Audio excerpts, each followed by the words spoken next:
The end is near. It's time for our final thoughts on Candela Obscura.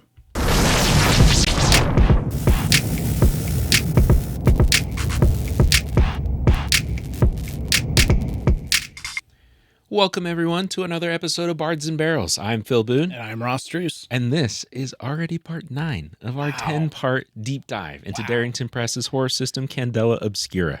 Make sure you smash that like and subscribe button to catch all of the other parts of the series, as well as all the content from Bards and Barrels. We'd love for you to stick around and see all the things that are coming in the future, right? We do fun stuff. We do a lot of fun stuff. Podcasts, we do meme videos, we do a little bit of everything. I love it. All right, you ready for this? Let's do it. I can't believe we're at the end here. I know. It's weird. Okay, it is time for us to start outlining some final thoughts on Candela Obscura. And I don't think there's any better place to start than, Phil, what does Candela do best? Ooh, builds tension.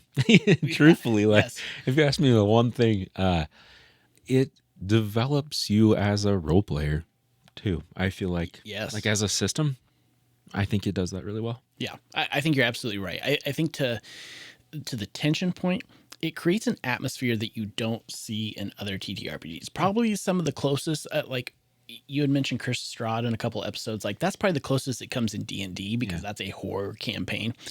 Call of Cthulhu would probably have some of these same themes in it and things like that you're going to be, again, completely different system. We'll probably do one of these for that too. So buckle in for that. But that's probably the closest it comes. You're not going to find this continuously in a D&D campaign. There's a couple, right? I think like Vesson is kind of similar too. It might be Gothic horror or something instead, but similar. Like, right. Or a Merkborg. Yeah, could be there too. Bit, yeah. But yeah, it's not something that you find everywhere. And I think this is a well-rounded version of a horror mystery type TTRPG, if I could talk English, you know.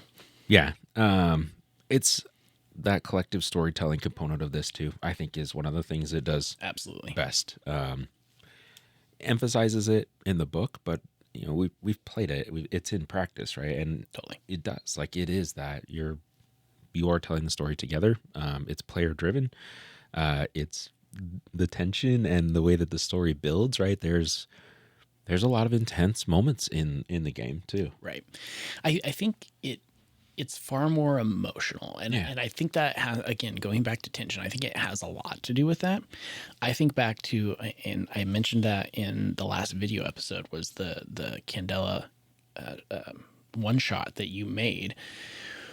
I think one of the things that intrigued me about that was the first time we played it, like my reaction was to treat the thing that was going on as an enemy.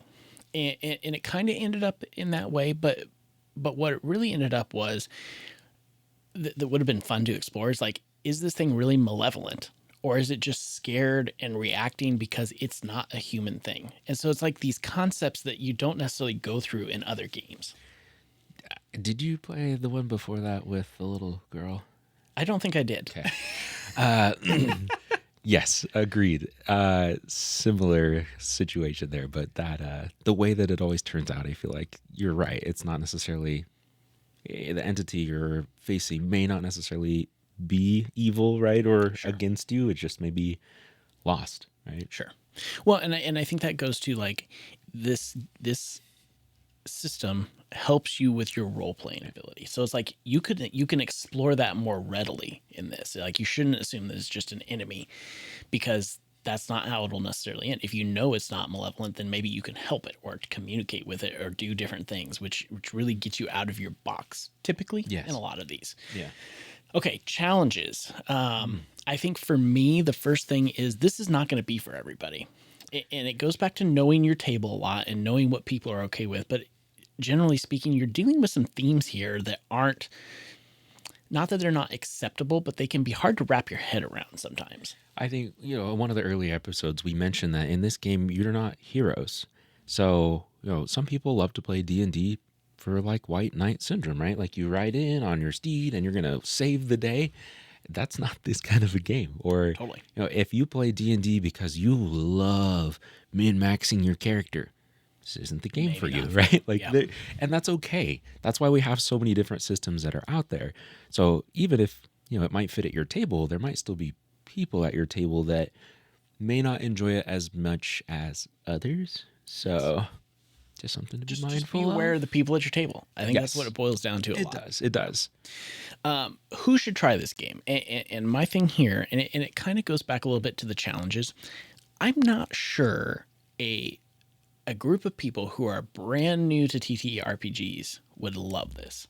And I think that's because kind of like we talked about, like how our party has progressed through the years and like how we're more of a role-playing style party now versus the combat. I think it's harder to get into the role playing for a group of people. So if, because typically what you want is you want the combat, you want to slay the dragon, you want to do X, Y, Z. That's not necessarily what this is. It's more of narrative driven and things like that, which can be harder for groups to get into. What's interesting is I could totally see like a theater troupe or something like that. Loving just this. like, Yes. oh yes. yeah, being like, you know what, let's just pick this book up and play this weekend. Totally. Yeah, and would thrive, right, to live within these characters. Mm-hmm. So yes, I agree, and also I think there are some groups that could just Sure. love this style. If you want a 5 to 10 year campaign, probably not going to be in Candela. Could be, right? So you can build. It's definitely built for short arcs, right? Like that is what it's designed for. You can still build a seasonal campaign, but when I think of that, I don't think of it in the same way I would think of like a D&D campaign. This campaign actually is just going to follow your character. So you build a circle, right? And you introduce these characters. Your campaign ends when your characters either eventually succumb to their deaths or they have taken enough scars that it's time to step away. They're going to retire and new people are going to fill in your circle. So I do think you can still build a campaign, Sure. but it's more built around the life of the character. Right. That makes sense. Yeah, I get that. Okay. This is going to get a little more abstract now, I feel like. But let's talk about how it's changed us as GM/DMs and even as players. So I'll let you go first. How's this changed you as a GM for any game? What have you taken away from this that has changed how you do things? As a GM, okay. I would say this has taught, I feel like I learned a lot from this game actually. So this has made me a better DM by teaching me how to embrace silence as a big part of that. How to better build tension without needing dice. Sure. So even in our regular D&D campaign, I feel like, especially in the side campaign you're running, but even before we had gotten to that point, I think we'd moved further away from constant dice rolls and much heavier into, characters doing the things they want to do. And then if it comes to a point where we need to roll initiative, right, we can get there. But those are two ways, especially I think that it has helped me. And even in some of the writing assignments, just understanding what is most important, right? And that fail forward mentality. I try to bring some of that back. It doesn't always fit in mechanically the best in that system, but just trying to think through consequences of actions better. Sure. I 100% agree with that. I feel like I brought some of those same things to the table. I think the biggest thing for me is I mentioned in past episodes where it's like I've been very okay with people like calling for a roll. Like I want to roll this because I'm going to do this.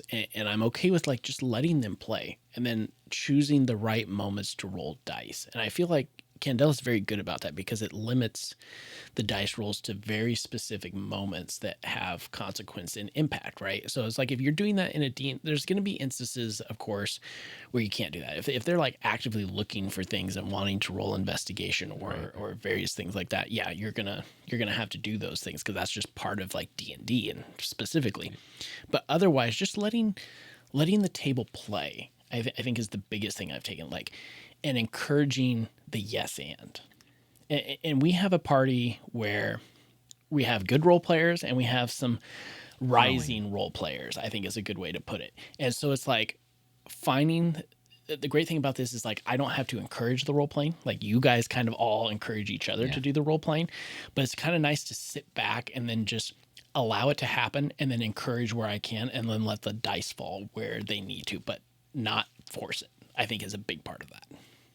Yeah. I just thinking back to one of our most recent sessions that we had, D&D, we rolled a lot of dice. Yep. And there was 0 combat. Yep.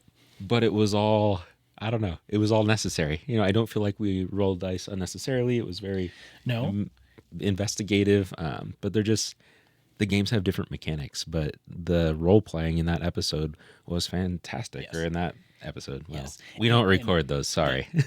And you guys don't know it, but the possibility for consequences was very high. Oh yeah, I didn't know that. Especially when probably shouldn't get into this on this episode, but there was a key that could have been thrown away that would have had very large consequences had it been thrown away. That would have been interesting to deal with. So as a player, Phil, how do you feel that Candela has changed you as a player? It has made me a better role player for sure. Leaning into trying to take a first person view of my character better. Yes, sure. And also trying to be a stronger participant in the storytelling experience, which thankfully I have been able to do since Ross is kind of running this side campaign on our normal campaign right now. I've been able to step into that a little bit more. And it's fun to try to role play my character to be able to let other people better role play their characters. And I really feel like that came from this, trying to encourage one another to role play and to try things and not be afraid of failure, fail forward once again. I think this game helped me learn that skill better. Sure. I think in that campaign, you are in a very unique position because it's a side quest to a bigger story going on. So it's like you kind of know what's going on, but you're still learning things as a player. There's still plot lines there that you don't know that you're going to have to deal with later, of course. But it's like I think it's freed you up. You know enough going on that you don't have to focus entirely on the story, and that's allowed you to really turn into your player character, which has been fun to watch. Agreed. Yeah. And I feel the same way. It's like when I play, I fell into that same trope as a beginning player where I'm like, well, Thorn does this now, and eventually you move into, well, I'm doing this. So you move into that first person. And I think Candela really pushed me in the yes and. So it's like, I can say I'm doing this with no problem, but it's like, really being that person and then keep going. Like, don't just stop saying I'm doing this, and then talk to somebody or do something like that it doesn't necessarily come natural to me as a player. That's true. I agree with that. It's basically saying the same thing, right? But taking that I'm doing this into the directly talking to another character, right? One of the other PCs. It's like, I'm asking you this question, and like kind of encouraging them to respond in turn, right? Like that's that type of back and forth really builds the story, and that comes from this. I think that's an excellent point. Is Candela is a good springboard into like your players interacting with each other. Yes. Because sometimes that doesn't happen. Like if you ask a question of another player, they will typically answer, but you want them to be that character and like feel that emotion. Mm-hmm. And you don't always get that, but Candela really puts you in the position that you have to, because that's just how it is. That's how the system works. And I think that's fantastic. It's great for that. Okay, so final thoughts here. Just how do you feel about this? Are you excited to go back to it? Yeah. What do you think, Phil? I love the system. It's different. It's fun, which I know seems like it's a horror TTRPG, but I really enjoy playing this. I really enjoy running this. I really enjoy writing assignments for this. Mm-hmm. That part of it's fun for me. And I am excited that we're going to transition back into this really soon in our regular campaign. We should share what we're going to do. So we have a D&D campaign that's been going for 4 years, maybe a little longer than that 4 or 5. But kind of what we've done, because Phil's our forever DM, like we've gotten to the point where like we do side quests to give Phil a break so he can play too. It gives others time to be the DM in that sense. It's a Dungeons and Dragons campaign, but we're going to do some shifting in some of these side quests to where they're going to be in a Candela world and they're going to play there. And I think what I'm most excited about this, and it goes back to the foundation of this story, is it's like it strips away some of those D&D things that are in there, and it's going to force you to ask questions, role play, be that way, because otherwise you're not going to get the information you need. Unlike a standard Candela Obscura assignment, when you have the tie back into D&D like we're going to do, there is an end goal that you're going to have to figure out, because if you don't, you may not even get back. Who knows? We'll have to figure that out. Yeah, I'm excited. I love this system. I think it's a blast. I've enjoyed the stories that you've written, the assignments you've written. And I'm excited to run some myself. It's gonna be a lot of fun. I'm super, super, super excited. Okay, that's gonna do it for this, final video episode of this series of Bards and Barrels Candela Dive. But we'll be back next week with the podcast, which is part 10, where we'll dive deeper into some of our final thoughts and things. Don't forget to subscribe to the channel, and we'd love it, of course, if you would join us on our social media channels as well: Facebook, Threads, Instagram @Bards and Barrels. Until next time, may your dice be hot and your beer be cold.